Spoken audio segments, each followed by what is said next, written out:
Para walang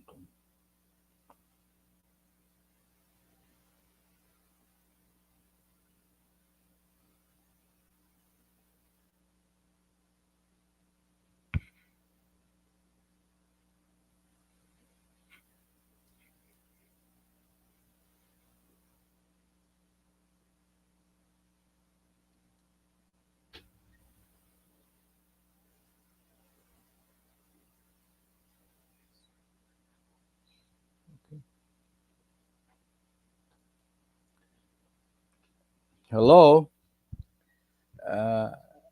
Magandang gabi ni po dito sa Lodi, California.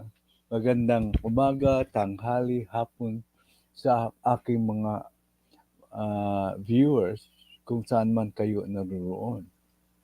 Unang gagawin natin as usual is patutugtugin natin ang ating pambansang awitin.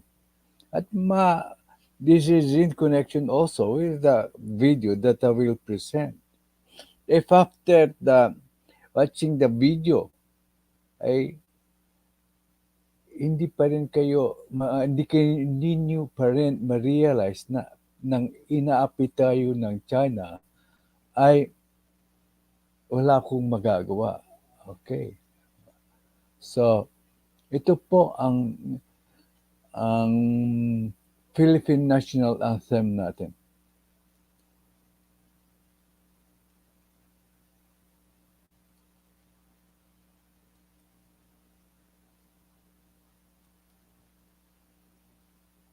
Mga kababayan, ang pambansang awit ng Pilipinas.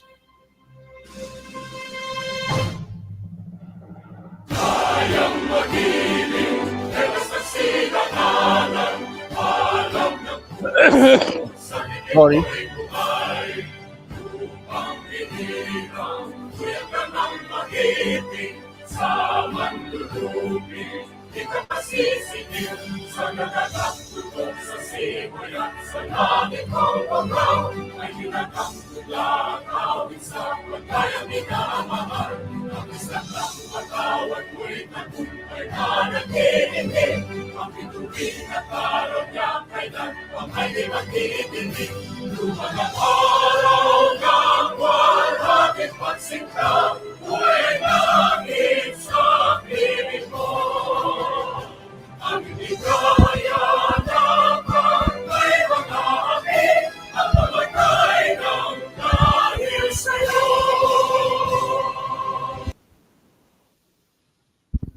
Okay. So, okay. Ang matinding phrase doon, aming nigaya, ay kung may ngaapi ay ang mamatay ng dahil sa'yo. Hindi tayo nakahanap ng gera. Pero pag ginaapi na tayo, dapat tayo ay umalma. Yun ang message po ng Philippine National Anthem natin. Mahalin natin ang bayan. Hindi dapat mahalin ang isang politiko. Unahin natin muna ang pagmamahal sa bayan. Mali ba yung sinasabi ko? Okay. Susunod po, as usual, yung pasasalamat ko sa aking mga members. Pasensya na po kayo. Kasi ganun akong tao. Marunong magpasalamat sa mga aking mga tumatangkilik sa aking channel. Okay, pakibasa nga, Mrs. Firth. Thank you to all the members of this channel, preferred members, J. Dixon, JNL Opinions, JJ Ferns, regular members, Judy Basco, Trexie Villa, Maribel Colmenares Zabala, Roger Evans, Lily Ragasa, Lady Net, Upbachi 1975, Lady Queen V, The Pet Lover, Virgilio VG Villanueva, Ria Sipagan, Cipriano Fernandez, Jose Magno, Jason. Thank you for your continued support. Special thanks to Miss Lintec and Miss Tessa Vargas. They have been very supportive of this channel. Thank you to Team Lintec and SSTV family. Thank you to all my loyal subscribers. Thank you to my new subscribers. Please push the like and share buttons as a means to support my small channel. Hello po, Daniel Berry Sports Highlights. At sige, Jing H. Nasol. Thank you po. Bumoto kayo sa poll ko kung payag kayo o hindi. Kaya, pero wag muna. Pakinggan nyo muna. Panoorin nyo muna ang video ko bago kayo bumoto.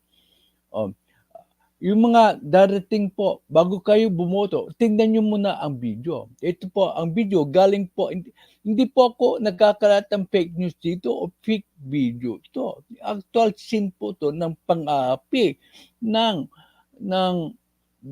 bansang China sa ating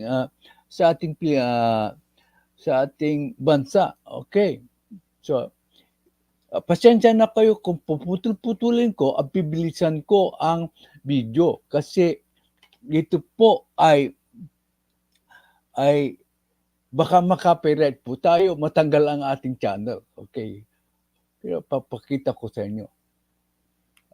US bolsters military ties with Japan, Philippines amid Chinese provocations. Galing po yan sa news, credible news item ng PBS, Public Broadcasting System ng United States. So, dito po makikita nyo ang video ng karumal-dumal na ginagawa ng China sa ating mga kapwa Pilipino. Okay. Okay.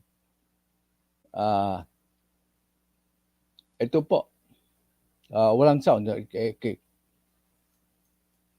Beijing. Nick Schifrin has been following these developments and joins us now.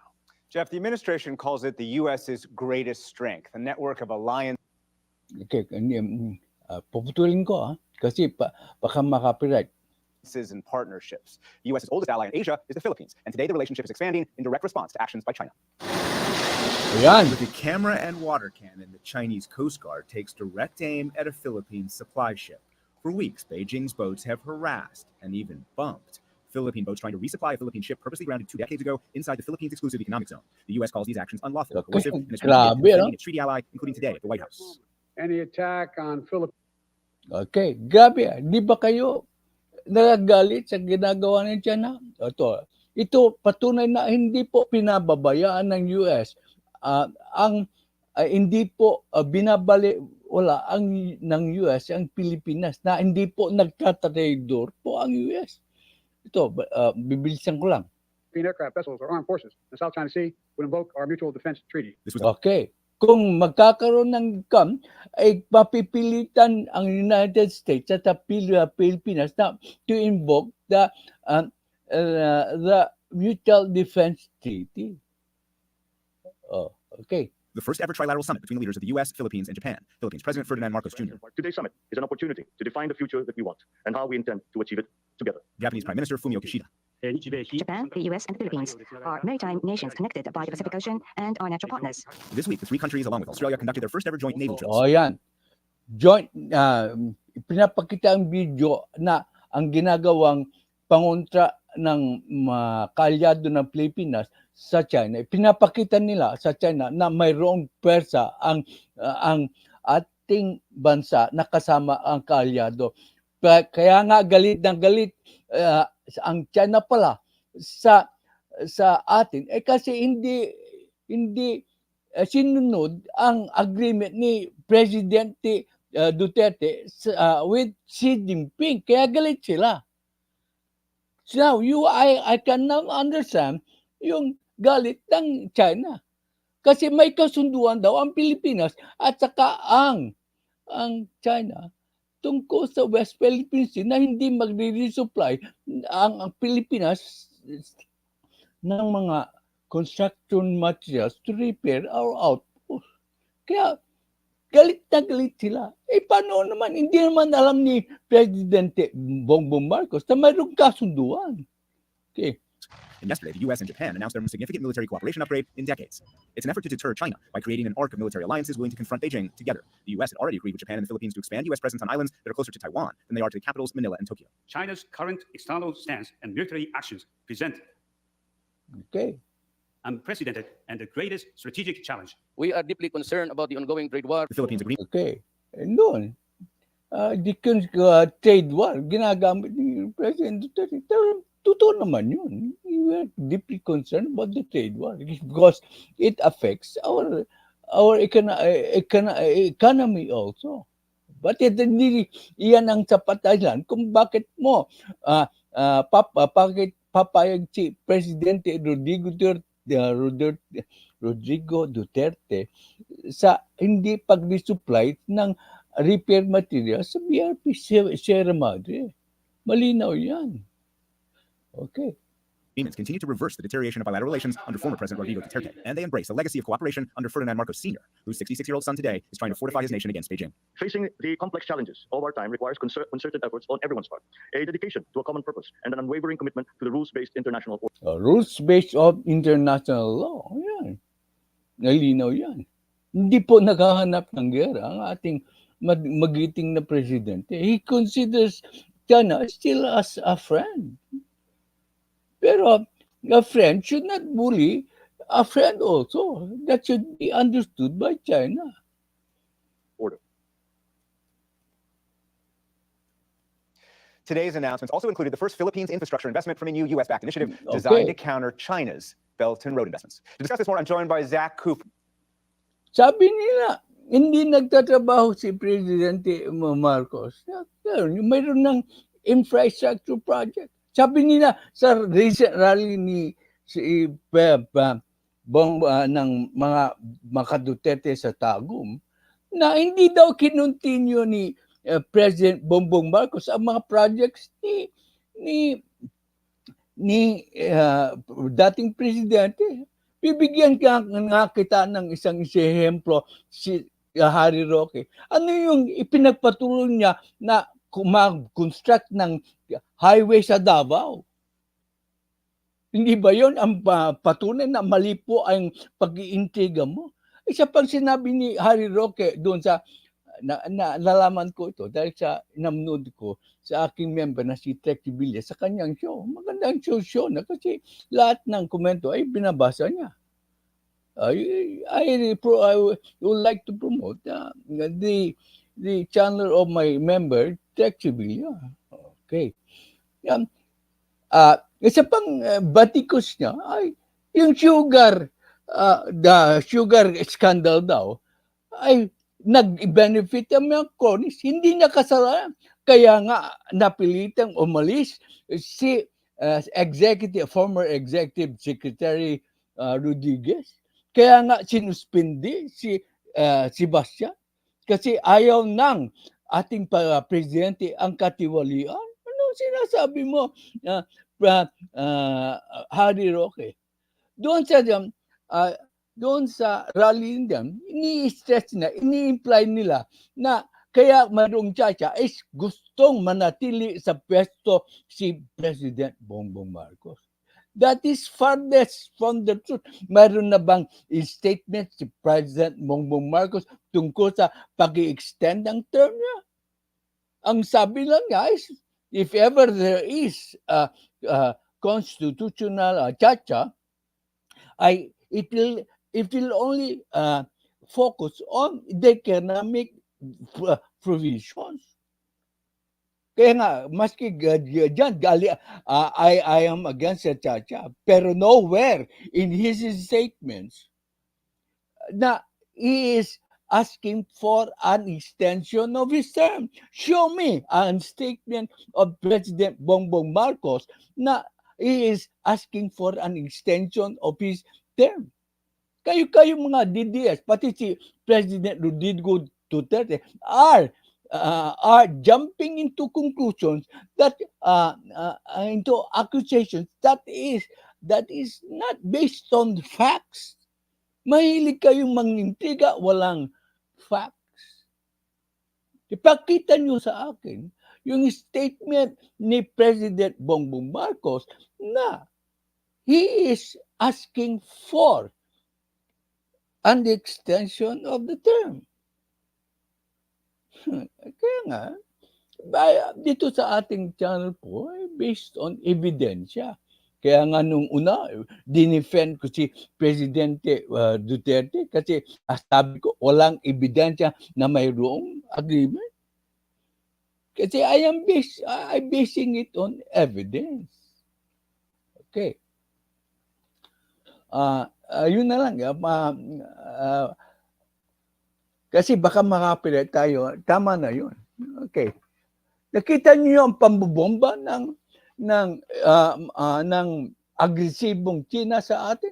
Hindi ba considered na pang-aapi yun? Oh, nakita niyo. Okay. Titigil ko. I would like to play. Sige. I-play ko na lahat. Wala nang interruption. For a senior fellow at the Washington-based think tank, the American Enterprise Institute. Zach Cooper, thanks so much. Welcome back to the NewsHour. How significant are the announcements that we heard not only today from the U.S. and the Philippines, but yesterday from the U.S. and Japan?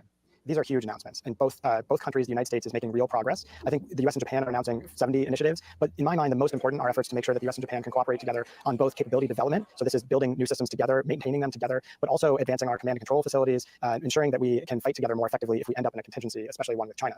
And then in the Philippines, you've got a raft of announcements, mostly focused on development in the Philippines, which is critical for people there, and also on cooperating more closely with Manila in the South China Sea. So I think in both countries, these are going to be well received and are real important progress. They signify important progress at a critical moment when China is pressing hard in the region. And when it comes to what the U.S. gains from this militarily, what does this allow the U.S. military to have in the region that it didn't have a few years ago?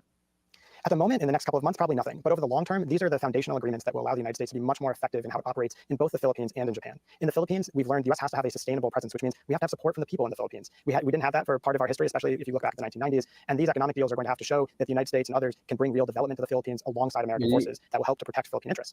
In Japan, we're seeing the United States really build out its infrastructure, not just the people and the places that we're operating from, but also the command infrastructure to make sure that if we're in a crisis, we can work closely with our Japanese allies. So this probably won't result in major changes today, tomorrow, but next year and the years to come, these are going to be really important moves. I mentioned at the top of the story, and you just mentioned it now, those Chinese actions that the Coast Guards have taken off the second Thomas Shoal in the South China Sea. U.S. officials, as you know, are worried this could become a crisis. Do you believe this could become a real U.S.-China crisis? I do. I've been worried about second Thomas Shoal for a long time. If you look back at the recent crises we've had, second Thomas Shoal has been among the most problematic, in part because China and the Philippines have very different views about what the status quo is and what should happen there. And it's incredibly important to the United States because the U.S. has a mutual defense treaty with the Philippines, which specifies that an armed attack on a vessel would call into question the U.S. treaty alliance guarantee. And we've gotten very close to this in recent months, with China using water cannons against Philippine ships, with rammings happening almost on a weekly basis.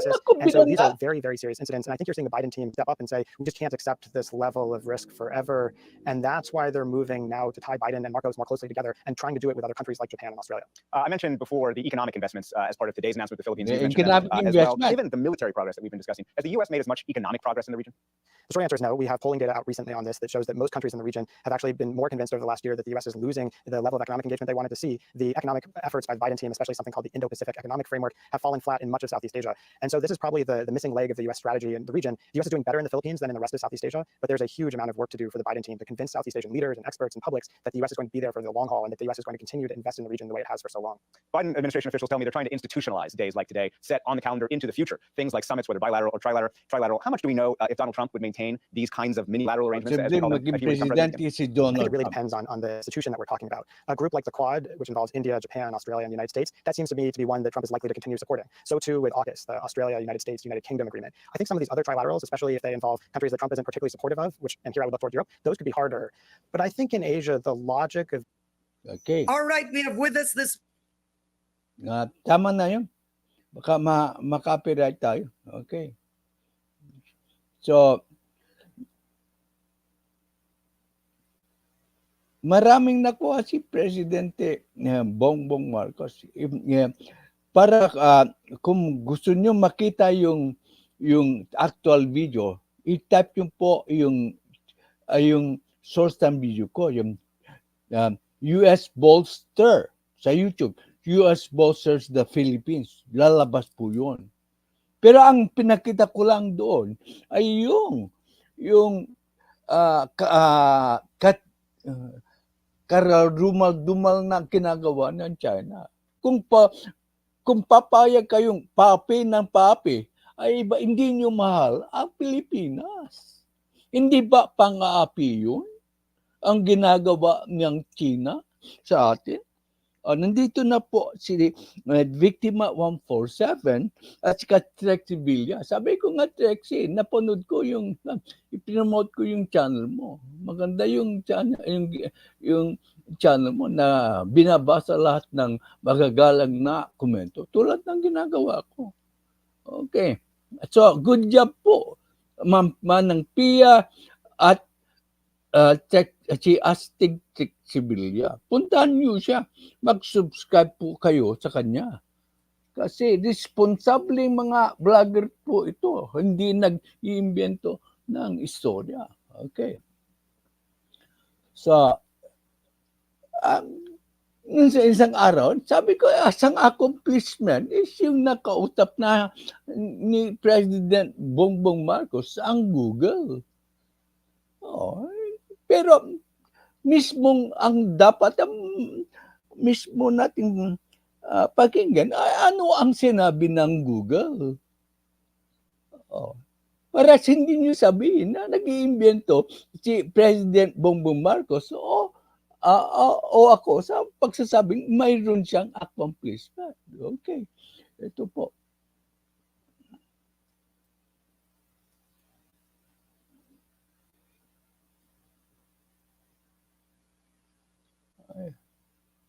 Okay. Ito po, hindi, Bungbo, it is coming from RTBM. So, hindi po ako makaka-copyright dito. Okay. Okay. Sino to? It is a representative of Google. Anong sinasabi niya? Kaya, dito po, kay kung mga bagong manunood sa akin, puro credible evidences ang aking ipipresenta sa inyo. Hindi po intriga. Parating may basihan ng aking mga sinasabi sa inyo. Kailan ako nagsabi ng walang basihan? Okay. He had a very good meeting with His Excellency the President. He had a very good meeting with our President. Nakipag-meeting ang ating Presidente. Ang ibig sabihin po niya, nagtratrabaho ang ating magiting na Presidente. Ang sabi nila, na tamad daw siya. Puro intriga. Ito ang pagpapabula sa kanilang mga walang saysay na sinasabi. Okay. Really around his vision of the digital transformation that is underway in the Philippines. And how Google is playing a role in that and can continue to play a role in that. Every day, there are millions of Filipinos who utilize Google products, whether you're talking about search or YouTube or Android, in ways that are helping their lives. And we talked about the contributions they are making, but we're also talking about some interesting additional steps that Google is taking and will take that we think could continue to help grow the benefits to the people of the Philippines. Well, some of the specific areas we talked about included some of the infrastructure investments that we have already made in the Philippines, including subsea cables that are connecting the Philippines to the rest of the world, enabling ongoing growth of the Philippines internet industry, YouTube creators. So a lot of good discussion there about some of the things that we are been doing and things that we would like to consider continuing to do.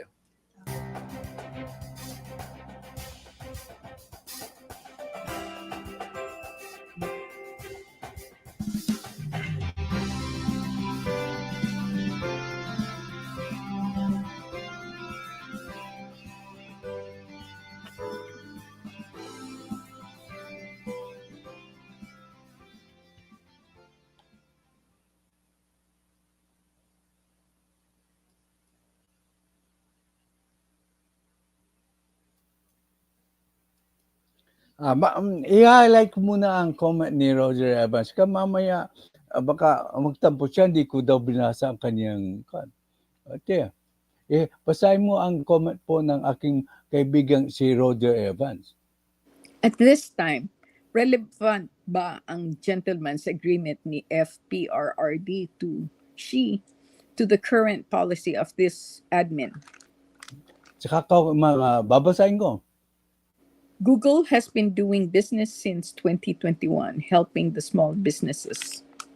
Okay, kaya lang, they will increase, they will expand the business. Yan ang point. Okay, so before I answer your a good question, a very good question. Panoorin mo muna ang diskusyon ng ating video. Why is it relevant? Yes, it is relevant. Yes, it is relevant because it pertains to the security of our nation concerning the West Philippine Sea. Sabi mo, hindi alam ni PBB ang issue tungkol sa West Philippine Sea. Mas mahusay ba tayo sa kaalaman ni West Philippine ni PBBM sa tungkol sa West Philippine Sea when he has all the data provided by the National Intelligence agencies and the Cabinet Defense Secretary na si Gibo Teodoro? Of course, the National Security Advisor will present all the data pertaining to the West Philippine Sea. So wag niyong sabihin na hindi niya alam ang tungkol sa West Philippine Sea. Kasi tayo ang hindi alam ang tunay na nangyayari sa West Philippine Sea. We are not privy to the intelligence reports by the Department of Defense and what is the concern of the National Security Advisor.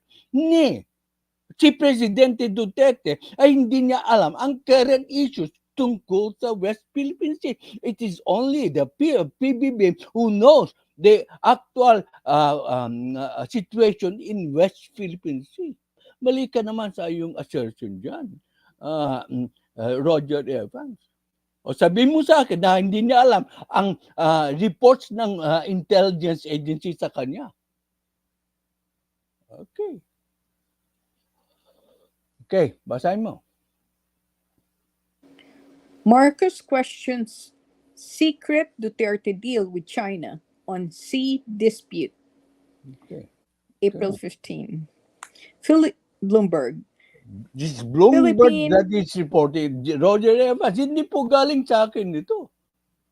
Galing sa Bloomberg, a very respected news agency in the United States and all around the world. Okay. Philippine President Ferdinand Marcos Jr. said a gentleman's agreement made by his predecessor, Rodrigo Duterte, with Beijing on the South China Sea dispute was deliberately hidden from the public. Deliberate kasi hindi pinaalam ni PRD sa kanya at sa publiko. Malinaw yan. He was kept in the dark. Kaya nga siguro sinasabi mo, walang alam sa sitwasyon si BBBM. Paano niya malalaman ang total situation kung ang dating presidente ay may tinago sa kanya? Kaya nga tinawag ni BBBM na secret deal. Okay. The Philippines, under Marcos, has asserted its claims in the South China Sea, ramping up efforts to maintain a World War II era ship. Unlike President Rodrigo Duterte, na he did not allow the resupply of construction materials to repair po ang BRP, si President Bongbong Marcos allowed it. Okay, allowed it. Para hindi tayo matanggalan ng outpost doon sa Ayungin Shoal. Kasi kung di mo i-repair ang BRP Sierra Madre, ay mabubulok ang barko at tuluyang lulubog. Pag lumubog po yan, wala na po tayong outpost, mapakapapasok na ang China. Natural lang ang simpleng analysis. That was deliberately grounded in 1999 to serve as Manila's outpost in the Second Thomas Shoal. Duterte said the verbal agreement involved keeping the status quo by not sending construction materials for the ship's repair and upkeep. Nung minsang araw, sabi mo sa akin, pati ba naman ikaw, Tatay Jack First, naniniwala, ito na, kumpirmado pati si Presidente, inaamin niya. Ano ngayon ang masasabi mo? Matalik kong kaibigan.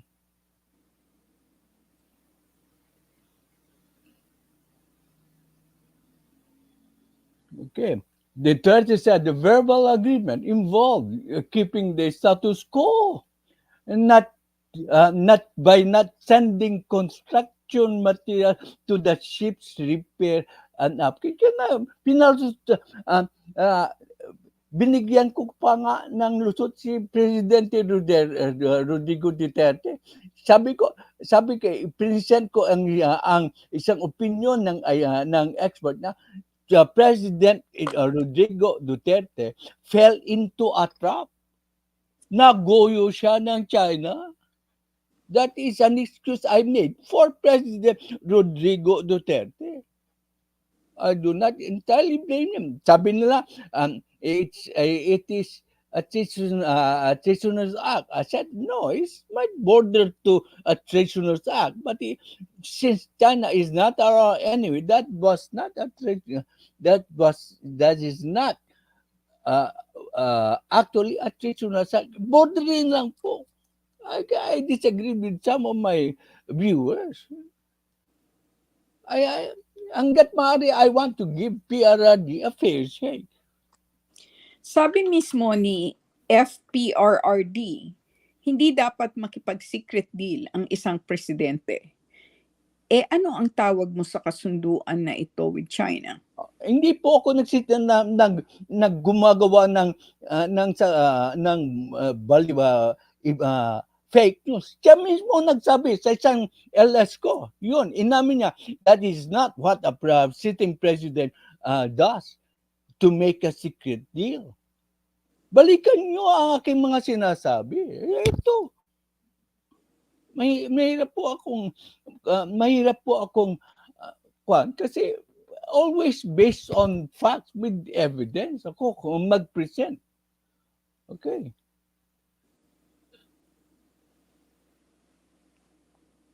Okay, nasabi na. Philippine military missions that rotate and resupply troops on the ship called BRP Sierra Madre have become a constant source of tension. Okay. Kaya pala nagagalit ang China because ayaw nila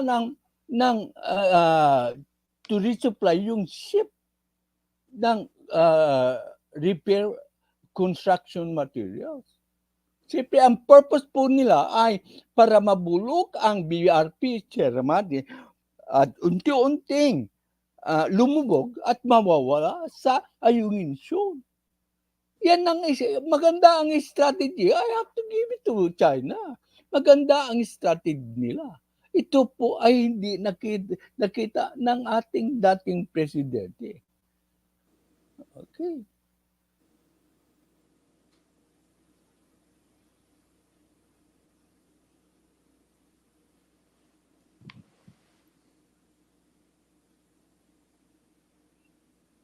Sana ko. Okay. So, that was deliberately grounded in 1999 to serve as Manila's outpost in South China Sea. Okay. Duterte said the verbal agreement involved keeping the status quo. Ay, sinabasa na. Okay.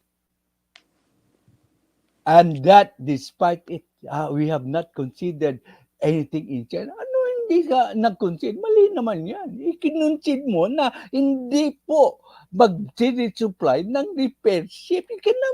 Ikaw na mismo, President Duterte, nagsabi na hindi mo inayalaw ang resupply ng construction material sa BRP Sierra Madre. Hindi pa yan concession, Mr. President? Mr. Ex-President? Hindi po yan concession?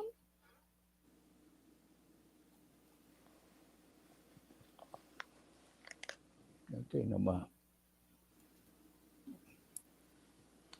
Okay, Philippine military missions that rotate and resupply to troops on the ship called Sierra Madre have become a constant question. Diyan tayo pumigil kanina. Philippine military, naulit-ulit. Kinumpirma ng China na may gentleman's agreement at kaya pala sila galit kay PBBM dahil hindi siya sumunod sa kasunduan. O, kinumpirma ng China na mayroong kasunduan. Kaya ini-expect ng China na susunod sa PBBM sa kasunduan na huwag mag-resupply ng construction materials to repair BBRP Sierra Madre. Paano kung sakasakaling may kasunduan, dapat pinaalam ni Presidente Rodrigo Duterte kay PBBM. Ano ang gagawin ni Presidente Bongbong Marcos? Hindi niya alam eh. Kaya nga relevant po yan, Roger. That is the answer to your question. Paano ka siya makakapag-decide whether to na susunod sa kasunduan o hindi kung di niya alam ang kasunduan, kundi siya sinabihan ng dating presidente? Ikaw ba, kung ikaw ang presidente, Roger Evans, hindi dapat ay malaman mo ang nilalaman ng kasunduan? Kung ikaw nasa posisyon ni PBBM, tanong ko lang sa'yo. Okay. Kaya pala galitang siya. Ini-expect nila na susunod si PBBM sa kasunduan nila with President Rodrigo Duterte. Okay. Yan, hindi po galing yan sa akin. Madaling analyzing yan. Okay.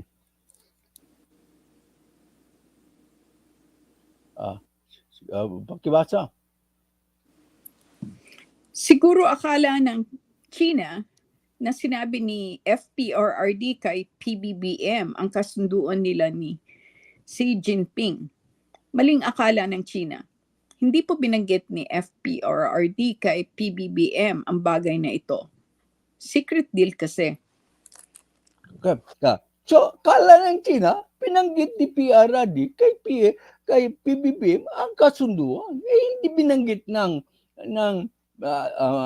ating dating presidente.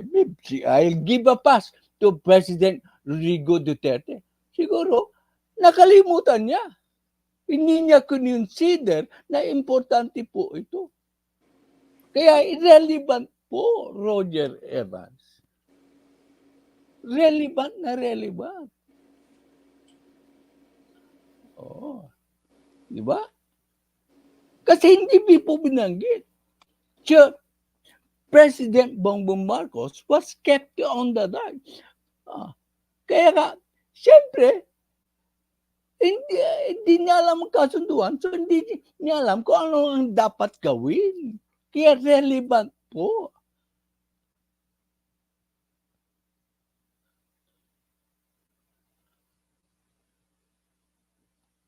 Okay.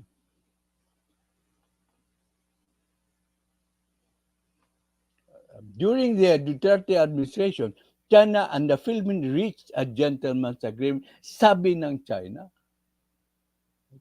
which had effectively helped maintain the overall peace and stability. Correct naman.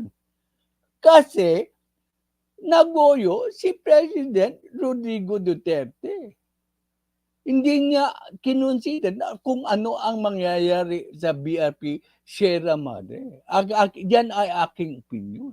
Based on analysis, based on the facts. Sinasabi ko na opinion ko. Okay.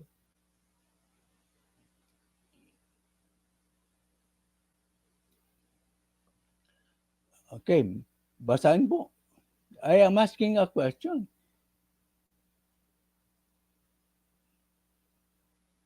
Mga DDS vloggers and supporters, ano ang masasabi ninyo sa sinabi ng China na may kasunduan talaga?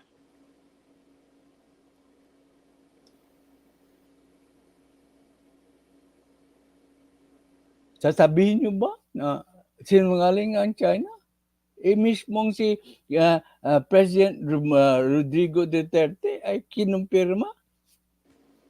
Ilang news stories na ang pinisent ko sa inyo na umamin si Presidente Rodrigo Duterte based on news stories po, based on my analysis.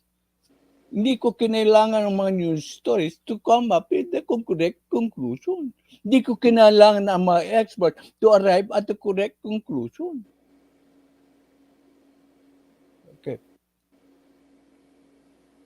Okay. The Marcos administration stopped abiding by that gentleman's agreement. Ang ibig sabihin, the Marcos administration ay hindi sumunod sa agreement. Paano susunod? Hindi nila alam.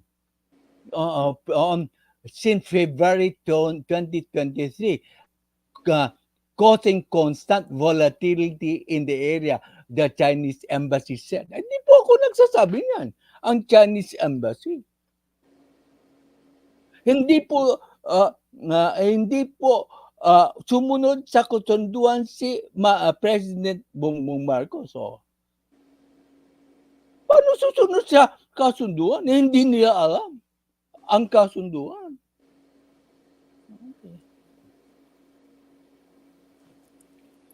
If you persist on, I will just read your comments. I have explained it. Kung ayaw nyo maniwala sa explanation ko, nasa sa inyo yan. Pero malinaw. Okay. In South China Sea, to be fair, pipiset ko rin ang side ni President Rodrigo Duterte. Hindi ako dito na nag-hide ng news. In an interview with the Chinese Communist Party, nakipag-interview siya sa Communist Party. The Global Times published on Friday, Duterte accused the Philippines of the U.S. of inflaming the tensions between China and the Philippines in the South China Sea. And while criticizing Marcos of supposedly doing the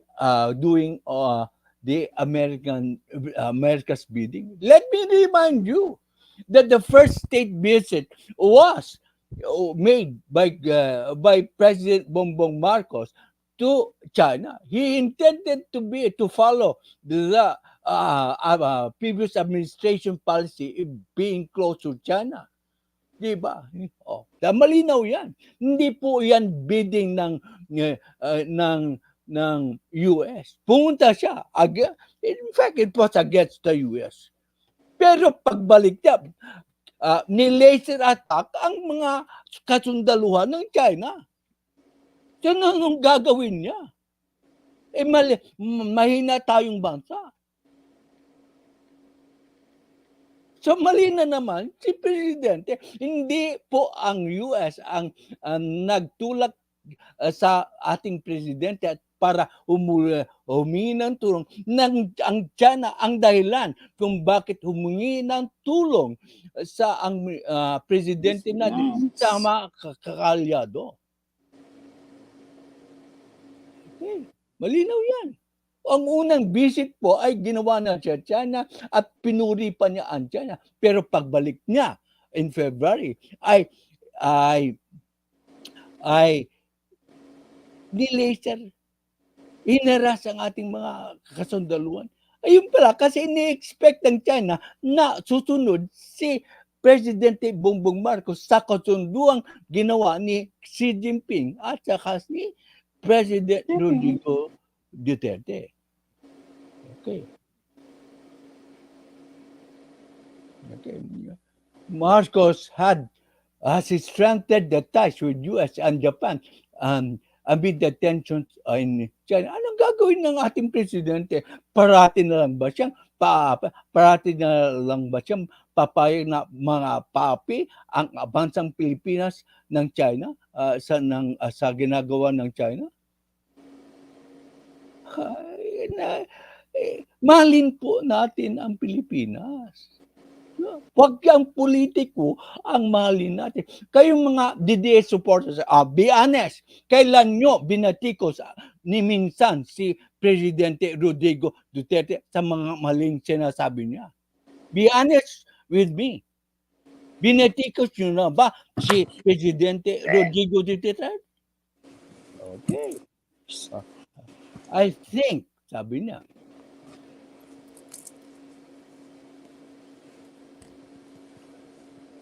I think that a trilateral agreement is extremely important. Okay.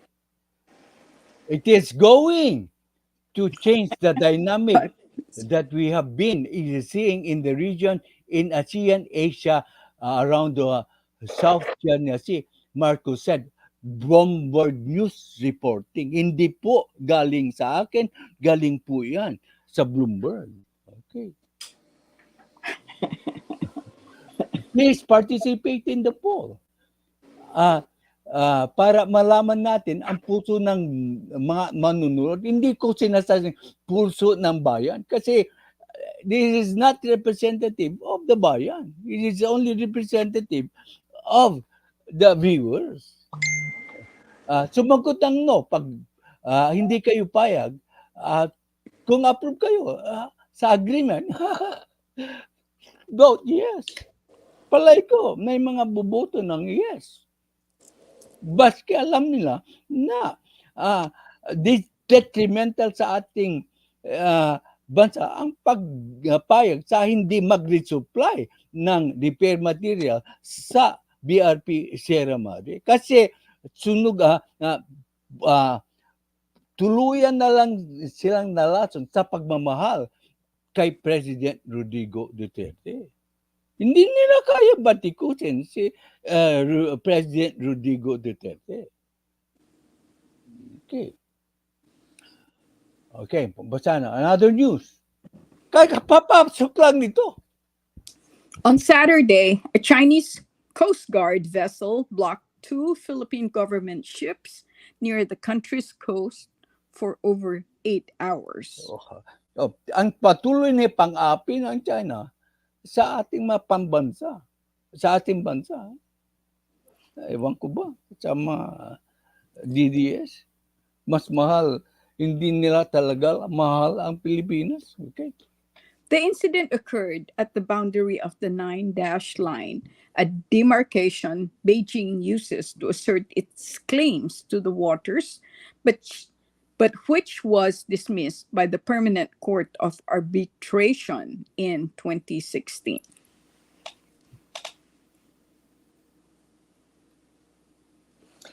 This latest dust-up appears to be Beijing's response to last week's high-profile Washington summit between U.S. President Biden, Japanese Prime Minister Kishida, and President Ferdinand Marcos Jr.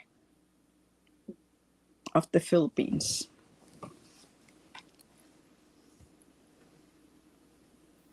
Ito, isang incident na naman ng pang-aapi ng China sa atin. Hindi ako nag-iimbento ng balita. That is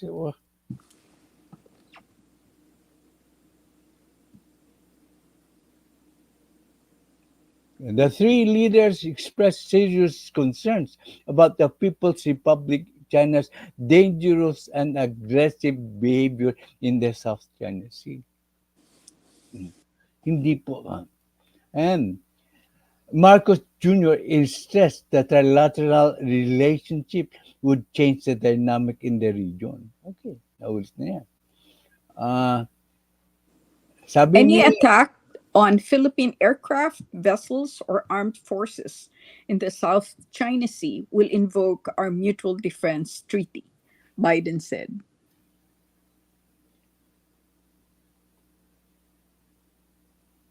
Okay, pakibasa.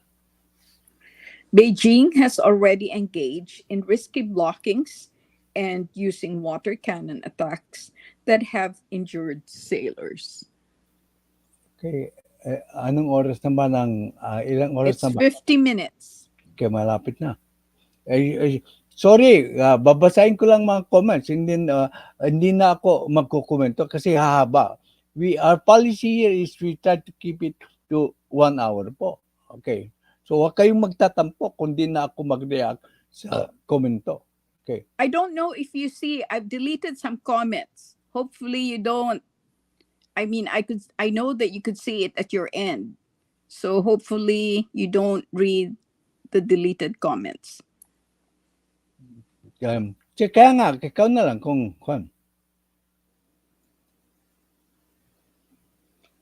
China's foreign ministry accused Marcos of reneging on a bilateral understanding on the second Thomas Shoal issue, setting the scene for Saturday's standoff and no doubt more to come in the future. Hindi po ako ang nagre-report niyan. Ang nagre-report niyan ay ang G0. Okay. Ewan ko kung. Okay pa. Mga komentaryo na. Ito. Siya na namang pang-aapi ang ginawa ng China sa ating Pilipinas. Okay. Mangkanor Fentanyl is here. Mangkanor Fentanyl? Yeah. Did you acknowledge that Roel Lingahan vlog is also here? No. Kasi wala pa ako kung kan eh. Acknowledge mo na lahat ng mga dumating. Okay.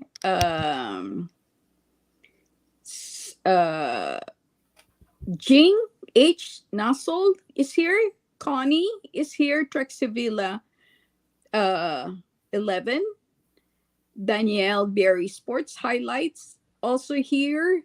Roger Evans and Victima 147 had some exchanges that were deleted.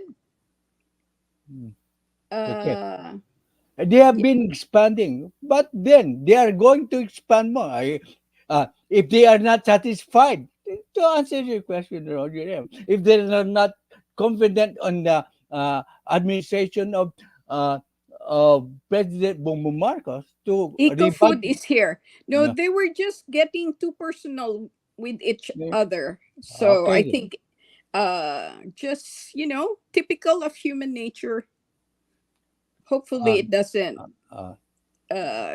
ikaw na lang na magbasa ng comment na siguro since it's 52 minutes and this is your second vlog for the day, we could omit some of the comments. Omit reading the comments. I think just acknowledging their presence is enough, at least for today. Okay. I bow to your request, your moderator.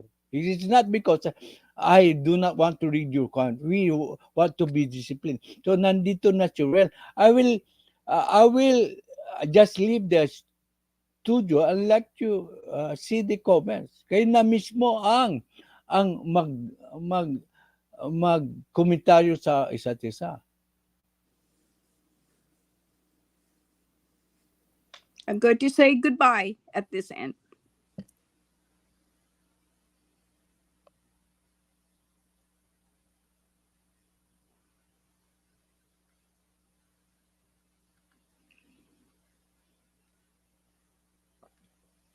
You can participate in the poll nga pala. Okay. Okay. I'm just going to leave this to you.